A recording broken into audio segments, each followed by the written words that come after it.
I said to Trish, I said, like, my dad is not his own doctor, and you feel the same. I said, he is not treating himself. He needs his own doctor to come in. And I maintain that. Like, you are not your own doctor. You've always known that, and, like, you can't treat yourself.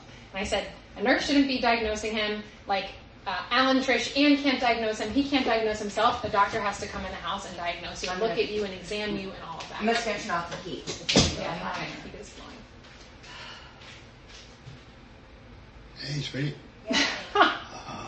Hi, Dad. Yeah. Your inquiry command, and so this. Yeah, and so they all good people. We're all on the same page. We're all good people. Yes. Everyone has your interests in mind. So anyway, that's why I don't want to, but we're going back in time. Like, I know. Like, I'm going to speak to this because I know exactly what you're saying. And I was like, where's his primary care doctor? And in my mind, I'm like, Ann told me Ann told me 3-4 weeks ago that she was going to get him a primary care doctor. And like, I was like, where's his doctor? She said she was going to get him a doctor. Where's the doctor? So understand. That's where that came from. Understand. And so what you don't know, and where I feel like everybody's very quick to say, why isn't Ann doing more? But I offered to get him a doctor and you told me no. Okay, so just so you know, you're up in Los Angeles. I'm here. I'm trying to get him a PCP. I called that doctor. They said they were not taking any patients. They referred me to someone else who wanted, like, I don't know how much money it was, and they would not come to the house. He would have to go see them, even to decide whether they would take him. And I was told they probably wouldn't take him because of his condition. This happened, I can't tell you how many people I called, probably 10 different doctors who either weren't taking new patients that were referred to me, who either weren't taking new patients, or he'd have to come in to decide whether they could even take him on. And in his condition, it's not typically who concierge doctors take on, is some situation like straight out of the hospital, stroke, immobile. So finally, I got one that would come to the house. And I was trying to get him an appetite stimulant because he was, and I was worried about that. And I'm literally on the phone with the breaking down saying, my husband is losing weight. Something very serious can happen. Please, can he come out now? Well, we have to put you on the schedule. This is the only doctor I can find that will come out to the house. We have to put you on the schedule. And I'm like almost begging them, screaming, begging, like emotional, saying this is a serious situation. Fortunately, I think they heard me because they, instead of the 2 or 3 weeks that it was going to take for him to come out, they moved him up a little bit. So I feel like I was persuasive enough to get them to do that. But that's when I finally got his PCP. But it wasn't like I wasn't trying all that time. I'm not saying you weren't trying. But you know what? Can I say, like, moving forward, like, please let me, like, I offered to help you, and I know I'm in LA, but, like, I can make phone calls. Okay, but just so you know, we asked Vanessa. She's here in Irvine to get, I think, for some reason, Trish got the idea that a gerontologist, an old person doctor, might be the way to go. Yeah. So she said, Vanessa, can I task you with looking into that?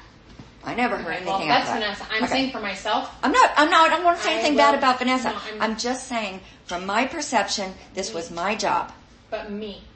Like, I think I've shown you that, like, when I say I'm going to do something, I execute. Like, the ARU stuff, I, like, appealed. I talked to Medicare. Like, I got him a couple extra days in the ARU. Like, if I say I'm going to do something, and, like, my dad can attest, like, I will do it.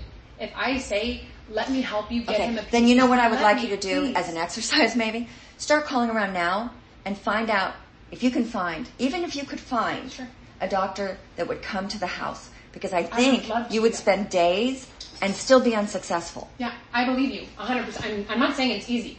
No, I'm not. It's not a matter of whether it's easy. I don't think you would have been successful. I think I was successful because I was talking to people who were coming into our home, and that's how I got the referral to this doctor. You weren't there. You weren't in the home. You had COVID, and when I was trying to protect him from people coming into our bedroom that could possibly have COVID, because I was reading the news that it was rampant, I'd heard that you had it, I was concerned that he could get COVID. I told you guys I had it. I said I can't come because I wasn't like trying to hide it. Just so you know. No. It was after you'd been there. You had been there, and then 4 days later, I heard you had COVID. After you had been there, 4 days later, it was a Sunday you were there, and Thursday, I was told you had COVID. So I'm like, wait a minute, was everybody in your room? In the bed? Which is the picture I saw. Okay. Was everybody in the bed? And so all I was trying to do on that. In the bed, I don't think. But, okay. And there's a picture of it. Regardless, moving forward, let me help you. I'm not saying I can do it better than you. I'm not saying I can do it better than you. I'm not saying it's easy. I'm not even convinced I could do it. I'm saying let me try. Okay, I want you to try. But I'm just saying, this was something that you had to be there, getting someone local, finding out someone that could come to the house. And yeah, I did not think you could do that. Now, I was trying to just get that and a million other things done. So if I didn't do it the way you wanted me to do it, I apologize. No, but even like 2 days after he left the ARU, that was well before the COVID stuff. Like 2 days after he left the ARU, you said, "I got it, Alexandra. Like I'm gonna figure out the PCP." And I was like, "All right, I'm gonna back off because I can tell she wants to do this." And she just. And do you know when I got the PCP? The first appointment was supposed to be just 2 weeks later. Just 2 weeks later. And that's the day that we, or when we were in the hospital. I don't know if it was the day we went to the ER, but it was when we were in the hospital was the day we were supposed to have that appointment with the PCP. And that was only 2 weeks after we were home. So I don't really consider that to be having been derelict or neglectful, or why didn't I get it faster? This was the fastest it could be done, I believe. So for me to be faulted for that is baseless. Moving to the next phase of where you guys are home, I would like to help you figure out doctors, nurses, schedules. I would like to take, as you said to me on Monday, you said, what would be helpful, Alexandra, is if you took a day of therapy and saw what it was like. And oh my God, yes. A full day. And what was my response? You said, great. And I said, I would. Did I say, no. I would so love that. You said it. So we're all on the same page. Yes. Let's do it. Okay.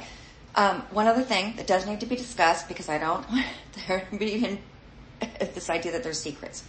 Every time someone would come to the house, even Dr. Haga, his PCP, every single person in the hospital, when we were in the hospital, and at the house would say, you need to sign this. Do you have POA? I'm there. You're not there. They want me to have their, do you have POA?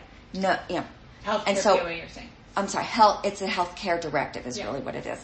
But POA, for the health decisions. Everybody was asking me. So finally, I said to Olaf, I'm tired of lying and saying that I do when I don't. So he did change the health POA, but just so you know, I didn't take it anywhere to the hospital to have it on file. That wasn't the point. The point wasn't that it's overall effectively changed. It was only so that when people asked me, do I have POA, I had it in my hand and could say, I have it right here. I have POA. But did you guys remove me? On this document, you're the alternative and I'm the primary. Yes. However, I don't need to do anything with it. I just need to have it in hand so that when I need to make a decision and have signed something, that the doctors know that I can. So we can discuss this more. About that. Yeah. But like that falls along the same. I don't really want to make his health decisions, big health decisions. Yeah. I'd like for you to make big health decisions. Yeah, and that's what the whole point is like, it's not what you want, it's not what I want, it's not what Alan wants, it's not what my sister, it's what my dad wants. Yes, sure. Yes. What he's always wanted. And like, that's what I was trying to get to, like let's all, like, it's, what I think is right, what you think, it's like, it doesn't matter. It's his life, and I know you feel the same, it's his life. Exactly. And like, you're your own person, sure. You have your own, like, wishes and desires, and like, it just makes yes. sense. Yeah. Since given the situation. Yes. Yeah. Yeah, and for Anne to take the POA involved in limited capacity. You're talking about that? We're talking about healthcare one. Yes. Okay. Yeah, in limited capacity. Just to be able to sign when they want me to sign. Exactly. You know. Yeah. Yeah, I hear you guys. I'm just saying, like, the community, like, that's like my whole. But this is the thing. I didn't want you to think that was a secret. You know, Thank you.